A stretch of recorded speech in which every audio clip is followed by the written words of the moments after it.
सेना के ऑफिसर्स के बच्चे हैं ये। 30 लड़के और 25 लड़कियों को पुलिस ने गिरफ्तार किया है।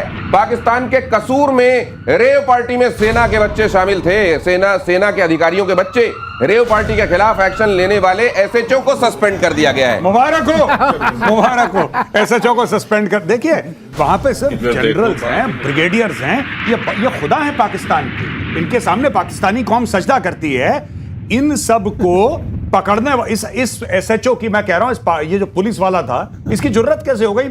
आपने खाकी वर्दी वाले को, वहां की जो फौज है खाकी वर्दी पहनती है, आपने खाकी वर्दी वाले के बच्चों पे हाथ उठा लिया, हाथ उनके गरेबान तक पहुंचा दिया, तो फिर तो इसकी सजा मिलेगी भाई। गौरव, वो शरिया वाला हिसाब कहां गया? उम्मा शरिया ये सब रेप पार्टी हो रही है। और ये इस्लाम के हिसाब से हो रहा था क्या? ये नहीं, ये सब शरिया कंप्लाइंट रेप पार्टी है सर।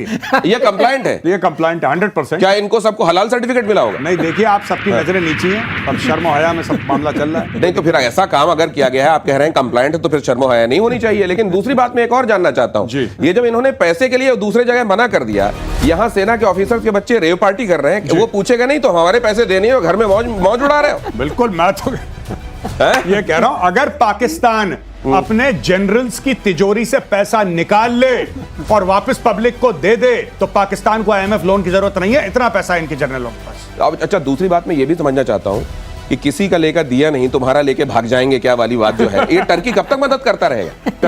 टर्की को जुनून चढ़ा है कि इस्लामिक उम्मा का लीडर बनने की, तो सबकी मदद कर रहा है। वो कह रहा है बांग्लादेश में डिफेंस कॉरिडोर बनाऊंगा, वो कह रहा है पाकिस्तान की मदद करूंगा, वो कह रहा है सीरिया में अहमद अल शरा है उसको भी मैं फंड करूंगा। करो।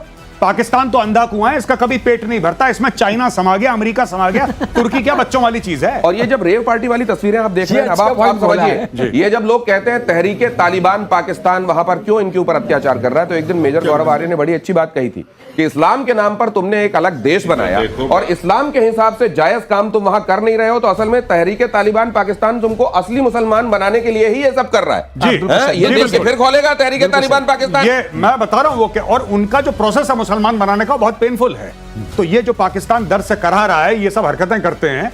मैं यहां पे लड़के लड़कियां जो भी हैं, मेरा वो बात नहीं है। मैं कह रहा हूं कि आप करो रेप पार्टी, आपको करनी है, आपका हक है। पर इस्लामिक रिपब्लिक ऑफ पाकिस्तान किला है उम्मा का, मुस्लिम दुनिया का किला है, अकेला न्यूक्लियर पावर है जो कि मुस्लिम वैल्यूज को प्रोटेक्ट करता है। ये सारा चूरन बेचना बंद कर दो, आराम से रेप पार्टी करो। सच बोलो पाकिस्तानियों, सच बोलो, सच बोलो। अगर ये किसी इस्लामिक देश में होता, ये सऊदी अरेबिया में करो, सबके हाथ पैर कटे मिलते हैं इनको। तो एक तरफ खुद के इस्लाम की वैल्यूज का परचम बुलंद करने वाला भी तमगा लिए फिरना है, और फिर ये हरकतें भी हैं। अगली खबर यह है कि पाकिस्तान में हाई लेवल बैठकों से सियासी तूफान मचा हुआ है। राष्ट्रपति आसिफ अली जरदारी इस्तीफा दे सकते हैं। पाकिस्तान में फिर से राष्ट्रपति शासन की अटकलें तेज हैं।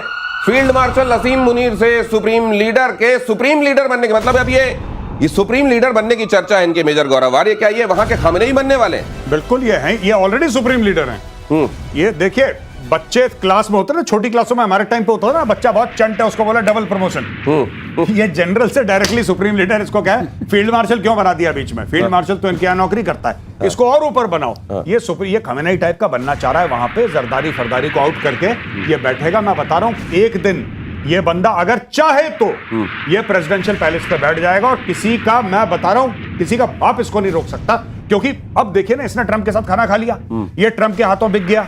चाइना इसको कुछ नहीं कह रहा, अमेरिका इसको कुछ नहीं कह रहा। अमेरिका की मदद करने को तैयार है, चाइना के सामने कालीन बना हुआ है ये। इसको रोकेगा कौन? ये बन जाएगा वहां पे, हटा दो सबको। वैसे मुशर्रफ डॉक्ट्रिन फॉलो कर रहा है। मुशर्रफ क्या था? वो चीफ ऑफ आर्मी स्टाफ भी था और प्रेसिडेंट भी था। ये उसी रास्ते पे चल रहा है। और सर एक और बात मैं ऐड कर दूं सर, विद योर परमिशन, बड़ी इंपॉर्टेंट बात है। इमरान खान की फॉर्मर वाइफ रेहम खान, उसको लाया जा रहा है पाकिस्तान एक नई पॉलिटिकल पार्टी बनाने के लिए, और उसका यह बयान है कि बड़ा सियासी लीडर कोई गिरेगा, मैं गिरा दूंगी। वो बड़ा सियासी लीडर कौन है? ये इमरान खान के लिए फील्डिंग लगाई जा रही है, क्योंकि रेहम खान ने अपनी किताब जो लिखी थी, उसने, किताब का भी नाम रेहम खान था, उसमें इमरान खान के बारे में उसने काफी चीजें लिखी थी। ये सारा का सारा गेम हो रहा है पाकिस्तान में बॉस। तो ये एक बड़ी डिजाइन का ये हिस्सा दिखाई दे रहा है आपको। और पाकिस्तान ने राफेल लड़ाकू विमान की तारीफ की है। चलिए, गुड मॉर्निंग हो गई उनकी।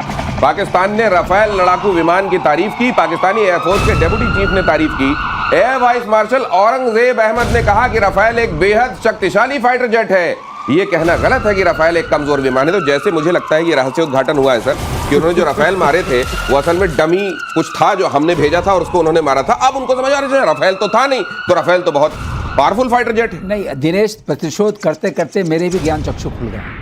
अब मुझे ये समझ में आ रहा है कि ये कटोरा लेके फ्रांस भी जाने वाले हैं कि राफेल बड़ा शक्तिशाली है, राफेल बड़ा अच्छा है, हमें राफेल दे दो, हमें राफेल दे दो। तो वो तो क्या राफेल दे देगा आपको लगता है? दे नहीं देगा, मांगने में क्या हर्ज है? हाँ ये बात भी सही। दिया किसने? आपने ऐसा कैसे सोच लिया दिनेश कि आप पाकिस्तान से उससे मांगने का अधिकार छीन सकते हैं? ये बात भी आप ठीक कह रहे है हैं ना, आप मांगने का अधिकार पाकिस्तान से नहीं छीन सकते। कि आप बेशक राफेल जैसी मांगने जाए, फ्रांस दुत्कार के भगाए, लेकिन मांगने तो हो जाएगा। तारीफ करनी पड़ेगी। हाँ। अब ध्यान आया, पढ़ते अब खुली कि पिटे तो थे, अब कहते हैं शायद उसी चक्कर में मिल जाए। अच्छा, तो जैसे वो पहले भिखारी आने के बाद आपकी तारीफ करता है, अरे भैया बड़े लाला हो, बड़े सेठ हो, 2 रुपए तो दे दो, तो ये बड़े लाला बड़ा सेठ चल रहा है। उसने अभी खिड़की खोली ना, भीख कहा मांग- मैं बजट बढ़ा रहा हूँ, उसने खिड़की खोली, मैक्रोन ने, इन्होंने निकाल ले। अच्छा, तो ये भीख की असल में बैकग्राउंड बनाया जा रहा है भीख मांगने का। और अब बांग्लादेश में सुनिए तहरीके तालिबान की एंट्री हो रही, तहरीके तालिबान की बांग्लादेश में एंट्री, बांग्लादेशियों की वो भर्ती कर रहा है टीटीपी, और टीटीपी से संबंध रखने के आरोप में 2 लोग गिरफ्तार। अफगानिस्तान भी गया था फैसल नाम का ये शख्स जो रिक्रूटमेंट कर रहा है। मतलब अब वहां भी असली मुसलमान बनाए जाने की तैयारी होगी। बिल्कुल 100%। ये तो इनकी मुहिम चल चुकी है और अटक तक अफगान जो हैं, जिसमें शामिल टीटीपी, क्योंकि टीटीपी ग्रेटर अफगानिस्तान को मानता है, ये कहते हैं अटक तक इलाका, जो Attock is basically the border between Punjab and Khyber Pakhtunkhwa in Pakistan, तो कह रहे हैं वहां तक इलाका हमारा है। जो आप अभी बात कर रहे हैं ना, बांग्लादेशी आ गए और बांग्लादेशियों को हायर कर रहे हैं। अब आप देखिए साहब, मजा आने वाला है। नहीं तो क्या बांग्लादेश में भी तहरीके तालिबान पाकिस्तान वही दिखाएगा रूप जो पाकिस्तान में दिखाता रहा है अभी तक? मुझे ऐसा लगता है कि they will get Bangladeshi recruits to TTP. ओह अच्छा, मैं ये कह रहा हूं, मुझे ऐसा लगता बांग्लादेशियों है। को रिक्रूट करके पाकिस्तान के ऊपर कहर बरपा होगा टीटीपी। जी, जी, जी। दिनेश आप बताइए, यूनुस साहब को 1000 किलोग्राम मैंगो भेजने की जरूरत क्या पड़ी?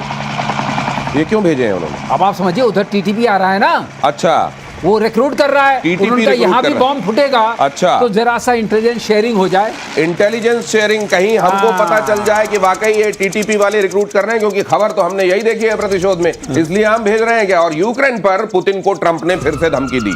50 दिन का समय बहुत लंबा नहीं। मैं क्यों कह रहा हूं प्रतिशोध देखते हैं क्या लोग, ये ट्रंप ने भी लगता है कल देखा है प्रतिशोध। यहां 50 दिन, अरे भाई आप सीज फायर के लिए कह रहे हो तो 50 दिन की मोहलत क्यों दे रहे हो? सीज फायर, कहीं आग लगी है तो फौरन बुझाते हो कि 50 दिन बाद हम आग में पानी डालेंगे वाली बात करते हो आप? तो अब ट्रंप कह रहे हैं 50 दिन का समय बहुत लंबा नहीं है, पहले भी पड़ सकता है टैरिफ बम। मतलब हमने 50 दिन कह तो दिए, लेकिन उसके पहले भी हम कभी भी लगा सकते हैं टैरिफ। रूस ने कहा बैन से नहीं डरते, डटकर सामना करेंगे। वो जो हम कह रहे थे कल आज हो गया। देखिए साहब, एक छोटी सी बात है, टोटल जो ट्रेड वॉल्यूम है रशिया का यूएस के साथ, दैट इज 3.7 बिलियन। वो चिल्लर है, वो रेजगारी है, उससे रूस को 2 रुपए का फर्क नहीं पड़ता। ट्रंप को जो करना है कर ले, इसीलिए रशिया इजी ले रहा है। ऐसा नहीं है कि रशिया का hundreds of billions of dollars का ट्रेड है यूएस के साथ, नहीं, ऐसा नहीं है। क्यों? क्योंकि पता नहीं कितने साल हो गए इनको सैंक्शंस लगाए हुए।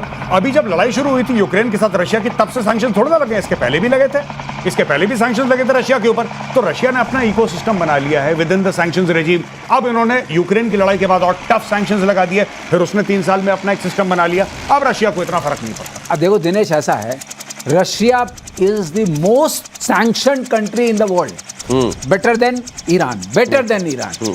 तो उसको अपना रहना आ गया है। लड़ने के लिए 4 चीज चाहिए।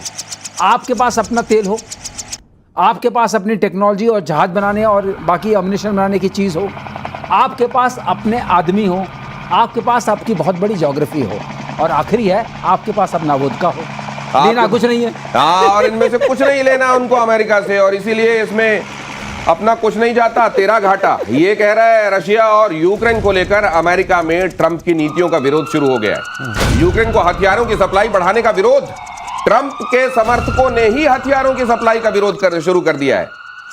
मेक अमेरिका ग्रेट अगेन, ये जो कहा जाता है, मागा मूवमेंट को लग सकता है एक बड़ा धक्का। सर मुझे ये लग रहा है जी कि एलन मस्क से ज्यादा बेचारे ने किसने सपोर्ट किया होगा ट्रंप को? करेक्ट। अगर उनका इतनी जल्दी मोह भंग हो गया है जी, तो इन सबको तो होना ही है। ये एक कांग्रेस वुमेन है, मार्जरी हाँ। करके उनका पूरा नाम है, ग्रीन है। और एक और है स्टीव बैनन। ये 2 लोग हैं जो बड़े ट्रंप के सपोर्टर और बहुत थे। बड़े। और एक स्टीव बैनन ने तो ये बोला है एक पॉडकास्ट में, उसने अभी कल परसों पॉडकास्ट करी और उसका बयान आया बड़ा सॉलिड दिनेश भाई। उसने बोला है कि यार एक बात बताओ मुझे, हमने जो ट्रंप को सपोर्ट करा था, क्यों करा था? ट्रंप ने वादा करा था कि किसी लड़ाई में नहीं पड़ेगा। ट्रंप उल्टा जवाब दे रहा है कि लड़ाई में थोड़ी ना पड़ रहा हूं, मैं तो हथियार बेच रहा हूं, मुझे पैसे मिल रहे हैं, मैं तो नेटो को दे रहा हूं, मैं तो यूक्रेन को अब डायरेक्टली नहीं दे रहा हूं, and they are saying that is not the point. You said कि आप डायरेक्टली और इनडायरेक्टली किसी लड़ाई में नहीं फंसोगे, हम ऐसे ट्रंप को सपोर्ट नहीं करते। अब ट्रंप का सिर्फ ये टैरिफ बॉम्ब, अब एक बात बताइए आप, जो अमेरिकन इसके खिलाफ खड़े हैं, क्या उनके खिलाफ भी टैरिफ लगा देगा इन्हें? टैरिफ का ही तो एक इसका पॉइंट है। अब लेकिन रिपब्लिकन पार्टी, ये हार्डकोर मागा सपोर्टर्स हैं ये भाई, ये हार्डकोर मागा सपोर्टर्स हैं जिन्होंने सब कुछ अपना दांव पे लगा दिया था ट्रंप को राष्ट्रपति बनाने के लिए। आज वो लोग ट्रंप के खिलाफ खड़े हो गए अमेरिका में। मेक अमेरिका ग्रेट अगेन, इतनी सारी लड़ाइयों में कहीं ना कहीं टांग और खच्चर फंसा रहेगा तो कैसे होगा अमेरिका ग्रेट अगेन? वो कह रहे हैं हथियार बेच के। बहरहाल रूस के लिए जर्मनी खतरनाक है, क्रेमलिन ने कहा। जर्मन रक्षा मंत्री के बयान पर क्रेमलिन का रिएक्शन, रूसी फौज को मारने जर्मन आर्मी तैयार, कहा गया था रक्षा मंत्री पिस्टोरियस की तरफ से। ये अचानक जर्मनी और रशिया के बीच में क्यों गर्मा गर्मी बढ़ गई? क्योंकि इनकी पुरानी गर्मा गर्मी, वर्ल्ड वॉर 2 वाली गर्मा गर्मी। नहीं तो अभी ताजा तो कुछ नहीं हुआ है। ताजा इनकी नॉर्थ स्ट्रीम जो आई थी उसको तो अमेरिका ने उड़ा दिया। गैस पाइपलाइन, जो गैस पाइपलाइन जिससे पूरी गैस पहुंच जाती थी, उनकी इकोनॉमी ठीक चल रही थी। उनकी इकोनॉमी में बहुत धक्का, सबसे ज्यादा धक्का जर्मनी को पहुंचा है। अच्छा, इकोनॉमी को धक्का पहुंचा है, इसलिए रूस का तेल ना मिलने से सबसे बड़ा धक्का जर्मनी को पहुंचा है। और जर्मनी पहले तो साथ आ नहीं रहा था नाटो के, आपने देखा ही होगा। बाद में उसने सपोर्ट करना शुरू किया, अब वो अग्रेसिव हो रहा है। क्योंकि एग्रेसिव कौन होता है? जो सबसे ज्यादा विचलित हो चुका होता है। अब ये एग्रेसिव हो रहा है, ये कह रहा है क्योंकि इनकी अपनी पुरानी लड़ाई वर्ल्ड वॉर 2 की चली आ रही है। एक हिस्टोरिकल पर्सपेक्टिव, ठीक है। वो किसे, और उसमें 27 मिलियन मरे थे रशियंस, राइट। 2.7 करोड़ जितनी की आबादी, हुआ आधी आबादी है वहां की, यूक्रेन की, उतने वहां मर गए थे। वो अब डिटरमिन्ड है। जर्मनी वाले कह रहे हैं कि तुम्हारे इस एग्रेसिव पोस्चर से हमारी पूरी इकोनॉमी ध्वस्त हो गई है, इसलिए अब वो पूरा खड़े होकर के सामने आ रहे हैं कि रशिया को रोकना होगा। तो रशिया से आने वाली गैस, नॉर्थ स्ट्रीम पाइपलाइन